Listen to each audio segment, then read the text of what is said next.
प्यारे बच्चों, welcome to my channel Verma study 2020 बुकलाना। मैं यूपी बोर्ड के क्लास 11th के छात्र छात्राओं के लिए इकोनॉमिक्स सब्जेक्ट को हिंदी माध्यम से मैं फुल कोर्स कराऊंगा। यदि आप फुल कोर्स करना चाहते हैं तो मेरे चैनल को सब्सक्राइब कीजिए और बेल आइकन को प्रेस करना न भूलें, ताकि जो भी वीडियो मैं अपलोड करूं उसका नोटिफिकेशन आपको सबसे पहले मिल सके। प्यारे बच्चों, इसमें 2 किताब है। भारतीय अर्थव्यवस्था का विकास चल रहा है। इसमें चैप्टर 3 उदारीकरण, निजीकरण और वैश्वीकरण पाठ शुरू होगा। इसमें आज हम लोग पढ़ेंगे। प्यारे बच्चों, पहले पाठ में आप पढ़े थे कि स्वतंत्रता के पूर्व संध्या पर भारतीय अर्थव्यवस्था, और दूसरे पाठ में हम लोग पढ़े थे कि 1950 से 1990 के बीच भारतीय अर्थव्यवस्था। यहाँ इस पाठ में उदारीकरण, निजीकरण, वैश्वीकरण में आज जो है हम बेसिक चीज़ें बताएंगे। उसके बाद अगले वीडियो में हम उदारीकरण, निजीकरण, वैश्वीकरण के बारे में करेंगे। क्योंकि प्यारे बच्चों, जब तक आपको हिस्ट्री नहीं पता होगा आगे समझ में नहीं आएगा, और ये रटने से काम नहीं चलेगा। आप एक स्टोरी नुमा मैं बताऊंगा और उसे आप एक सिस्टम से जोड़ते हुए कहानी की तरह दिमाग में बैठा लेंगे तो कभी नहीं भूलेगा। अब प्रश्न उठता है कि उदारीकरण, निजीकरण, वैश्वीकरण जो ये नीतियां हैं, पॉलिसी है, ये कब उत्पन्न हुई, किस कारण उत्पन्न हुई, यही हमें कारण को पता करना है। तो देखिए, हम आते हैं। देखिए, 1950 से 1990 के बीच, अर्थात 40 वर्ष, इस 40 वर्ष में जो भारतीय अर्थव्यवस्था को मजबूत करने के लिए नीति बनी थी, पॉलिसी बनी थी, वह फ्लॉप हो गई, असफल हो गई। अर्थात जितना उम्मीद किया गया था उतना हमारा देश तरक्की नहीं करा। इसी के साथ ही जापान, चीन जो है विकसित होना शुरू किए, और आज देखो हमसे कितना आगे हैं। हम लोग उसकी जापान के और चाइना के पीछे कितना पीछे हैं। तो इसका कारण जो है बहुत ढेर सारे हैं। तो देखिए, पहले तो हम ये जाने कि 40 वर्ष में जो नीति बनी और वो फ्लॉप हो गई, उसमें क्या कारण था। तो इस 40 सालों में देखिए, भारत कई संकटों से गुजरा। स्वतंत्रता से पहले अंग्रेज़ों के द्वारा तो हमारी आर्थिक स्थिति चरमरा गई थी। स्वतंत्रता के बाद जो 40 वर्ष बीते, उसमें जो है मैं मान रहा हूँ कि हरित क्रांति आई 1965-66 में, जिससे अनाज का उत्पादन बहुत अच्छा हुआ। पंचवर्षीय योजनाएं 1951 से प्रारंभ की गई। इस 40 साल में 7 पंचवर्षीय योजनाएं चलाई गई। 1950 में योजना आयोग की स्थापना हुआ। ये तो इसकी अच्छाइयाँ हैं, लेकिन अच्छाई कम और आर्थिक स्थिति ज़्यादा डगमगा गई।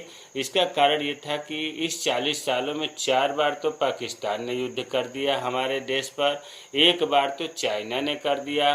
1965-66 में अकाल पड़ा, इतना भीषण अकाल पड़ा कि पैदावार 20% घट गई। कहने का मतलब यह है कि हमारा स्थिति जो देश की थी वो दिन प्रतिदिन गिरती गई।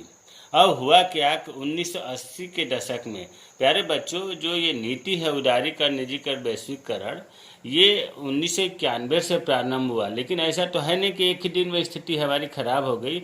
इसलिए हम 1980 के दशक कहते हैं, अर्थात 1980 से लेकर 1990 तक के बीच की बात हम करेंगे कि क्या ऐसी मजबूरी आई जो कि ये उदारीकरण, निजीकरण, वैश्वीकरण सरकार को लाना पड़ा।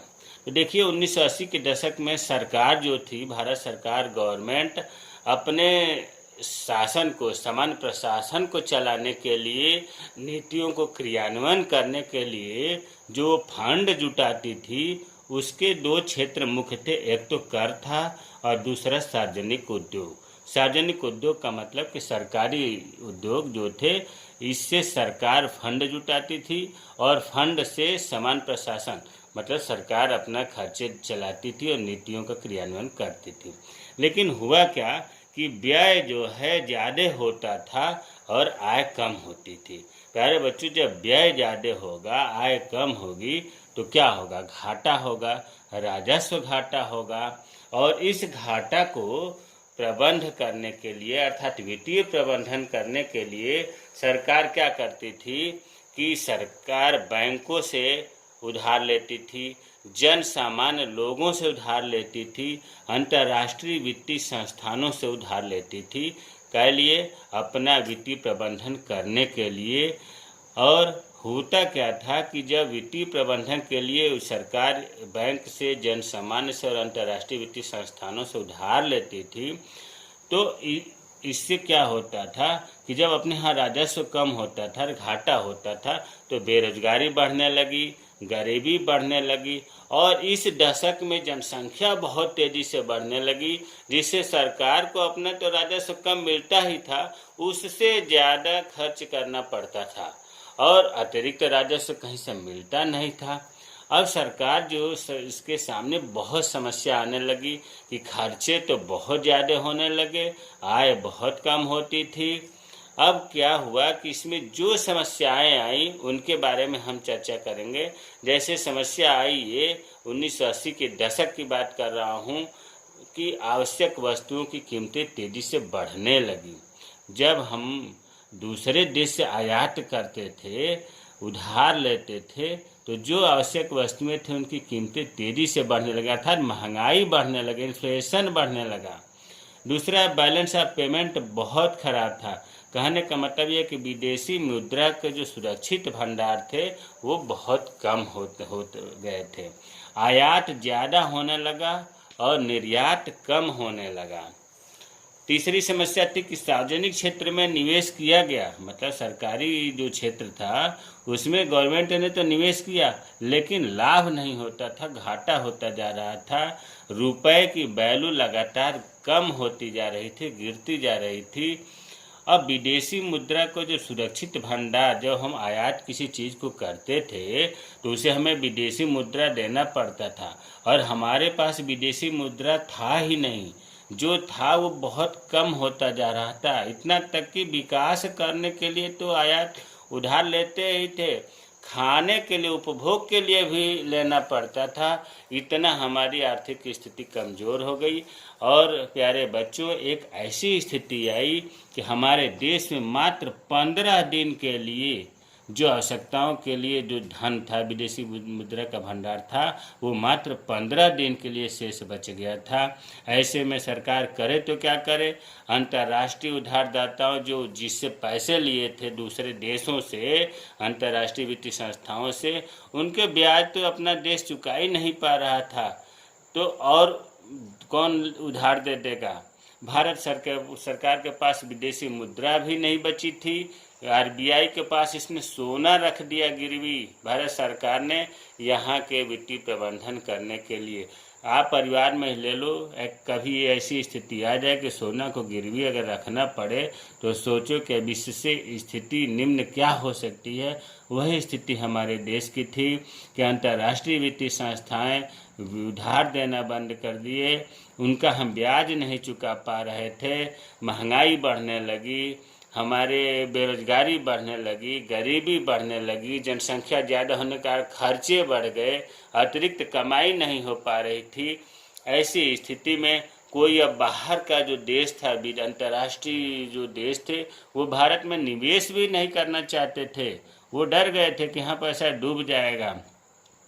तो ये अभी तक जो बताए ये आर्थिक सुधार के कारण थे। अर्थात इतनी समस्याएं जब हुई तो ऐसी स्थिति में जब हमारे पास विदेशी मुद्रा भंडार मात्र 15 दिन के लिए बचा था, इस स्थिति में भारत सरकार ने अंतर्राष्ट्रीय पुनर्निर्माण और विकास बैंक, इसको शॉर्ट में बोलते हैं IBRD, और जिसे अब विश्व बैंक के नाम से जाना जाता है। अब भारत सरकार ने इस विश्व बैंक के पास और एक दूसरी संस्था थी अंतर्राष्ट्रीय मुद्रा कोष, जिसको कहते हैं इंटरनेशनल मॉनेटरी फंड IMF, का दरवाज़ा खटखटाया। इन दोनों संस्थाओं के पास भारत सरकार पहुंची कि भैया हम तो भूखों मरने वाले हैं, हमें उधार दे दो।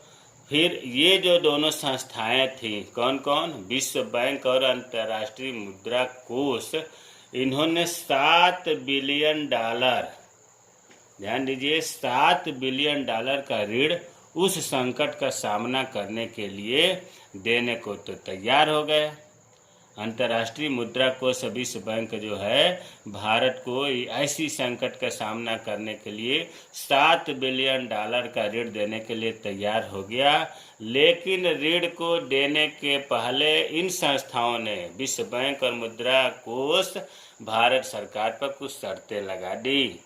विश्व बैंक और IMF ने कहा कि भाई हमारी शर्त अगर मंजूर है तब तो हम $7 बिलियन दे देंगे।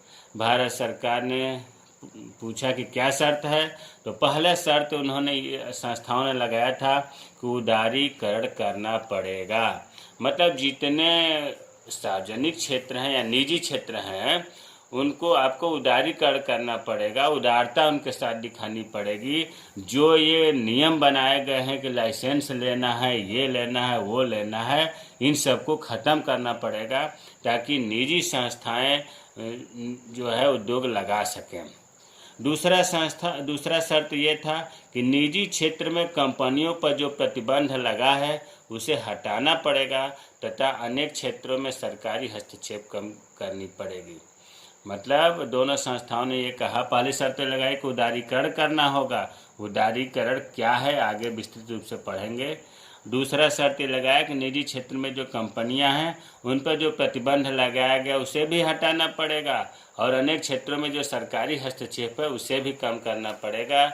तीसरा जो शर्त लगाए थे अंतर्राष्ट्रीय मुद्रा कोष और विश्व बैंक, वो ये था कि भारत और अन्य देश के बीच जो विदेशी व्यापार में जो प्रतिबंध है उसे भी हटाना पड़ेगा। जब इन दोनों संस्थाओं ने शर्त 3 रख दी तो भारत सरकार ने इन शर्तों को मान लिया। विश्व बैंक और IMF की ये शर्तें मान लिया और मान करके $7 बिलियन तो ऋण ले लिया और नई आर्थिक नीति लागू किया, घोषणा किया 1991 में। नई आर्थिक नीति को कहते हैं न्यू इकोनॉमिक पॉलिसी, चार्ट में बोलते हैं NEP। 1991 में घोषणा की। उस समय भारत के प्रधानमंत्री PV नरसिम्हा राव थे जो 1991 से 1996 तक PM रहे और वित्त मंत्री डॉक्टर मनमोहन सिंह थे। इन दोनों ने मिल करके नई आर्थिक नीति की घोषणा 1991 में किया। यह जो नीति बनी थी नई आर्थिक नीति, इसको 2 समूहों में बांटा गया। एक तो बांटा गया जिसको कहते हैं स्थायित्वकारी उपाय और दूसरा संरचनात्मक सुधार के उपाय। संरचनात्मक सुधार के उपाय। स्थायित्वकारी उपाय को अल्पकालिक उपाय कहते हैं, ये कम समय के लिए उपाय, और संरचनात्मक सुधार के उपाय को दीर्घकालिक उपाय कहते हैं। प्यारे बच्चों, जो स्थायित्वकारी उपाय है, जो अल्पकालिक होते हैं, इनका मुख्य उद्देश्य 2 था। भुगतान संतुलन। भुगतान संतुलन का मतलब हुआ कि पर्याप्त विदेशी मुद्रा भंडार बनाए रखना। मतलब इतना हम अपने पास विदेशी मुद्रा रखें ताकि जो हम आयात कर रहे हैं उसका पेमेंट जब ज़रूरत पड़े तो हम कर सकें। इसको अर्थ हुआ भुगतान संतुलन का पर्याप्त विदेशी मुद्रा भंडार बनाए रखना। दूसरा उद्देश्य था मुद्रास्फीति का नियंत्रण करना। मतलब जो बढ़ती हुई कीमत है उस पर अंकुश लगाना, अंकुश रखना, महंगाई कम करना। तो ये स्थायित्वकारी में 2 उपाय किए गए, भुगतान संतुलन पर ध्यान रखना और मुद्रास्फीति का नियंत्रण करना। संरचनात्मक सुधार के उपाय भी 2 थे। इनका उद्देश्य ये था कि अर्थव्यवस्था की कुशलता को सुधारना। कुशलता थोड़े समय में नहीं सुधर सकती, इसीलिए दीर्घकालीन जो है ये उपाय कहे जाते हैं। दूसरा है भारत के अंतर्राष्ट्रीय स्पर्धा क्षमता को बढ़ाना। मतलब इस प्रकार की व्यवस्था करना ताकि हमारा भारत जो है अंतर्राष्ट्रीय क्षमता, मतलब विश्व में अपने माल को बेच सके, इस तरह की क्षमता पैदा करना, ये संरचनात्मक सुधार का उपाय हुआ। ये तो जो नई आर्थिक नीति बनी थी इसको 2 भागों में बांटा गया था, स्थायित्वकारी उपाय और संरचनात्मक सुधार के उपाय। प्यारे बच्चों, ये जो नई आर्थिक नीति बनी थी इसी को कुछ अर्थशास्त्री आर्थिक सुधार नीति भी कहते हैं। आर्थिक सुधार नीति मतलब इकोनॉमिक रिफॉर्म पॉलिसी भी कहते हैं। तो ये जो आर्थिक नीति बनी थी, इसमें सरकार ने अनेक नीतियां प्रारंभ की, जिसमें 3 भागों में बांटा गया है इन तीनों नीतियों को। अर्थात 1991 में जो नई आर्थिक नीति की घोषणा की गई थी, वह 3 प्रकार की मुख्य रूप से थी। पहला था उदारीकरण, लिबरलाइजेशन, दूसरा निजीकरण, प्राइवेटाइजेशन, और तीसरा वैश्वीकरण, ग्लोबलाइजेशन। उदारीकरण, निजीकरण, वैश्वीकरण जो आपका चैप्टर 3 का यही नाम है। इसको शॉर्ट में उदारीकरण को एल, निजीकरण को पी, वैश्वीकरण को एलपीजी कहते हैं। एलपीजी गैस वाला एलपीजी नहीं, लिक्विफाइड पेट्रोलियम गैस वो नहीं है। यहाँ पर एलपीजी निजी उदारीकरण, निजीकरण, वैश्वीकरण है। पहले जो गवर्नमेंट रहती थी वो LQP से शासन मतलब चलाती थी। LQP, एल का मतलब लाइसेंस प्रदान करना, क्यू का मतलब कोटा अर्थात आयात की मात्रा निर्धारित करना, और पी का मतलब परमिशन, परमिट देना। पहले सरकारें LQP से चलाती थी, अब सरकार जो चलाती है, पालन करती हैं, वो LPG से चलाती हैं। LPG का भी मतलब बताया, एल से उदारीकरण, पी से निजीकरण, जी से वैश्वीकरण। प्यारे बच्चों, ये तो एक आपका उदारीकरण, निजीकरण, वैश्वीकरण पढ़ने से पहले इतिहास बताया गया, स्थिति परिस्थिति बताई गई कि भारत सरकार के सामने ऐसी क्या समस्या थी जो 1991 में प्रधानमंत्री, उस समय तत्कालीन प्रधानमंत्री PV नरसिम्हा राव और वित्त मंत्री डॉक्टर मनमोहन सिंह ने इस LPG को लागू किया। क्या ऐसी स्थिति आई थी? हमें उम्मीद है कि ये पूरा आपको समझ में आया होगा। अगले वीडियो में अब हम डायरेक्ट टॉपिक पर आएंगे कि उदारीकरण क्या है, निजीकरण क्या है, वैश्वीकरण क्या है। मेरे चैनल को सब्सक्राइब कीजिए। जय हिंद, जय भारत।